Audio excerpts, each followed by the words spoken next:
I've been on the phone to several of the Hollywood insiders that we speak to. I'm asking the question, could these tariffs that Trump has shockingly dumped on us actually be a good thing?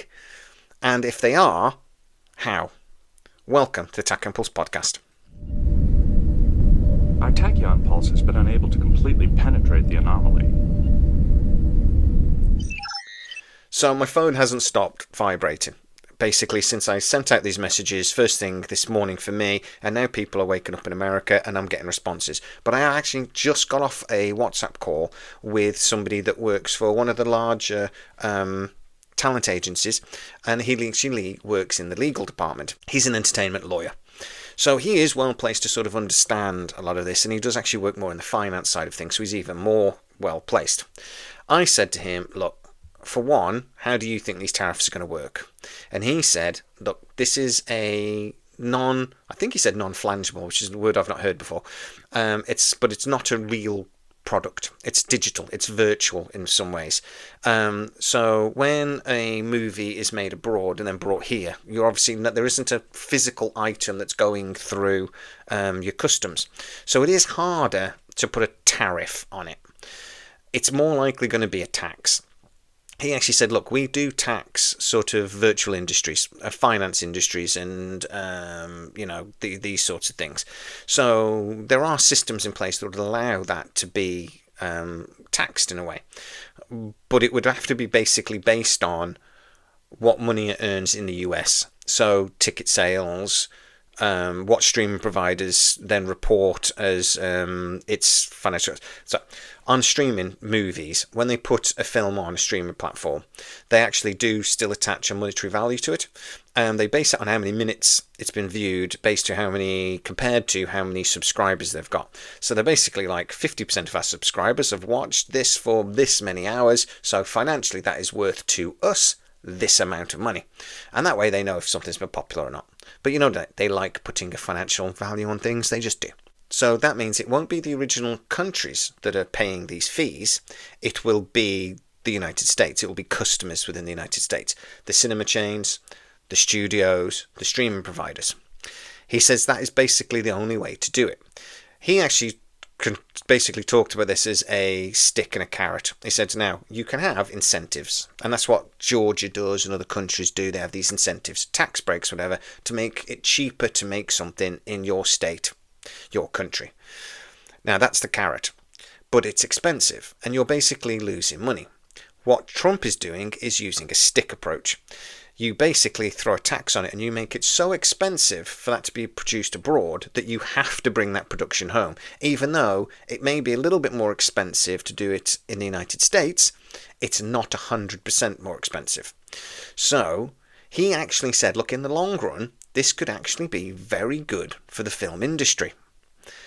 So I said, well, how long would you say that is? He says, well, 12 to 18 months. You could basically change plans for productions that were planned to be abroad because it's cheaper to do it there, and you could rearrange that.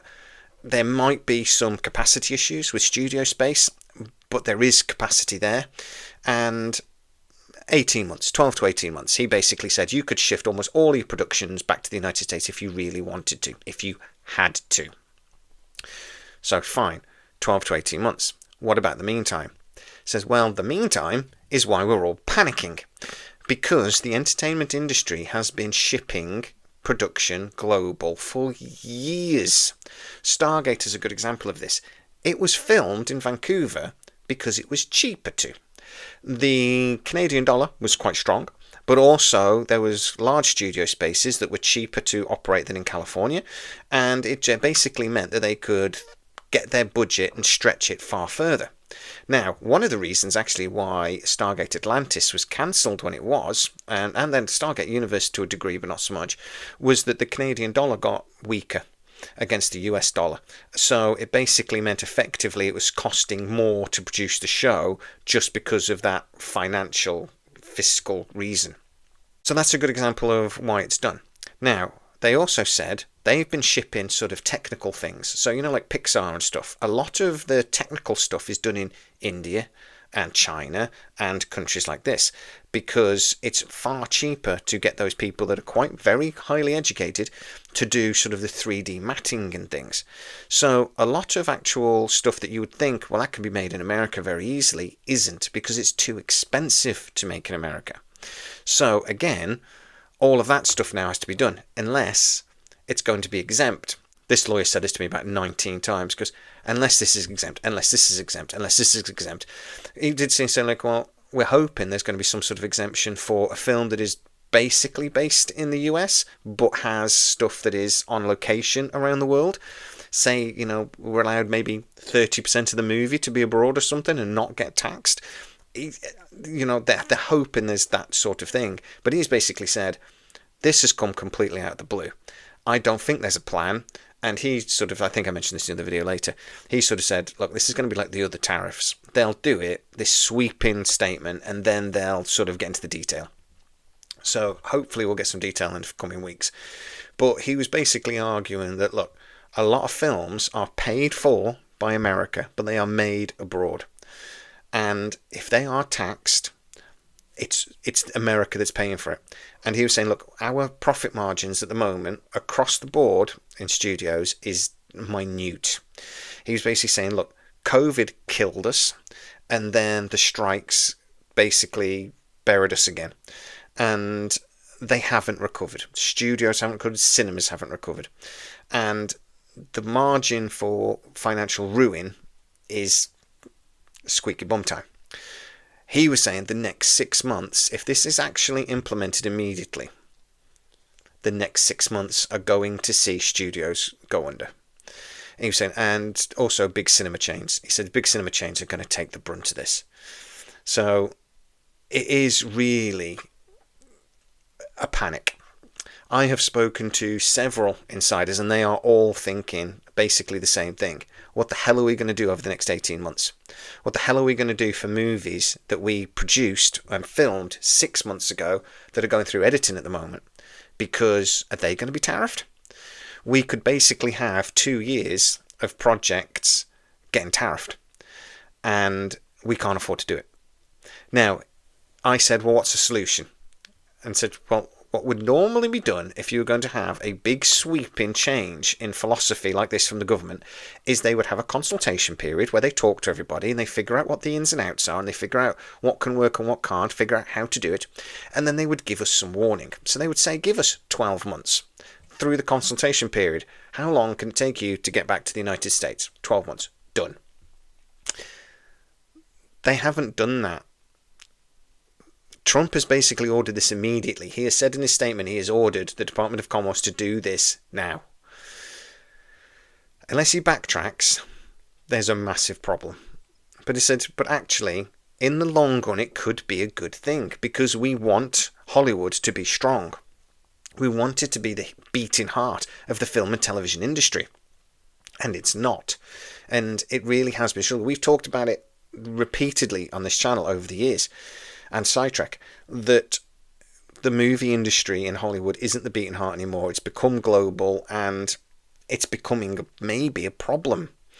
We're seeing a lot of movies that have Hollywood style but are really made for different markets, and you can tell when they're made like that. There is more complicated problems with things like free speech and Trump talking about how they want to basically use this to effectively ban movies that don't fit their agenda. He said to talk about movies that are full of propaganda and messaging, which is a problem and something I'm not particularly happy about, because I would argue that those are just different viewpoints to Trump. But that really is something to discuss in the long term. There is an immediate financial massive problem, and the film and television industries are panicking. But guys, tell me what you think. Is the short-term pain, and it will be painful, just like the tariffs on goods and things, is it worth the long-term gain? Because even I can look at things like the tariffs with Trump and say, on imports and 150% on China and stuff, and go, In the long run, I can see that being effective. In the long run, I can see it being a good idea to produce more things yourself. You don't want to rely on China for everything. It's just the way he's done it that I think is causing significant short-term pain when it wasn't necessary. Go into a consultation period, do it in 12 months. Tell everyone what you're doing. In 12 months, we're putting these tariffs on. Businesses, come back to the United States now. You don't do it immediately and cripple everybody. But maybe that's worth it, because maybe that shows that he's serious. Get into the comments and tell me what you think. As always, if you are new to the channel, don't forget to like, subscribe, hit the bell notification. That really helps us out. You can also become a member and get to see videos up to 24 hours before everybody else, so check that out too. As always, please stay safe. I'll keep you informed, and I'll see you next time. Our tachyon pulse has been unable to completely penetrate the anomaly.